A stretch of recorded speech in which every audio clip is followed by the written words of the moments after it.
Depuis la loi du 28 juin 2010, le CESE a une compétence contributive en matière d'évaluation dans le champ économique, social et environnemental qui correspondent aux 3 piliers du développement durable. Et on va en reparler un peu avec les transitions. Et pour le CESE, c'est important parce que cette compétence contributive est difficile à mettre en œuvre dans la mesure où on n'a pas l'expertise en interne pour faire de l'évaluation.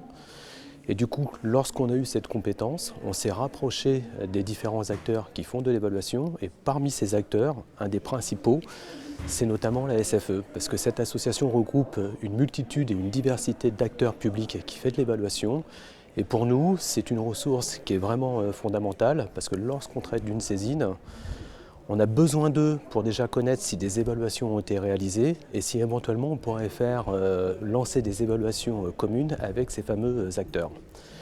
Et les journées comme les JFE sont importantes parce que ça permet à tous ces acteurs de se rencontrer, de faire des partages d'expériences, des retours d'expériences positives ou plus difficiles dans le champ évaluatif et de voir aussi comment les évaluations peuvent devenir un vecteur de démocratie, c'est-à-dire permettre aux citoyens d'avoir plus de visibilité sur la mise en œuvre des politiques publiques, comment les objectifs sont atteints ou ne sont pas atteints et éventuellement les effets induits également qu'elles peuvent provoquer. Évaluer les politiques publiques qui accompagnent les transitions est quelque chose de très complexe parce qu'on doit articuler le temps de l'évaluation qui peut se faire sur une ou plusieurs années alors que les transitions s'engagent sur plusieurs décennies. Donc on voit déjà que cette articulation est particulièrement complexe.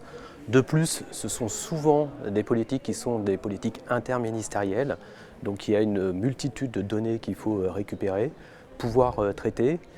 Et face à ça, on s'aperçoit également que le temps du politique n'est ni celui des transitions et encore moins celui de l'évaluation, et que du coup, à chaque échéance électorale, la stratégie politique pour accompagner ces transitions peuvent changer, ce qui rend encore plus complexe l'évaluation. J'ai le sentiment qu'il y a de plus en plus de monde pour les JFE, donc un engouement qui est quand même très fort.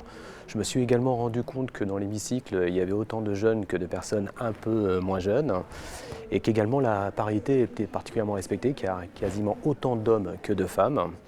Et ça prouve également que l'évaluation aujourd'hui est une activité qui regroupe plusieurs disciplines et que toutes ces disciplines convergent pour faire de l'évaluation un vrai vecteur de la démocratie, pour apporter plus de transparence.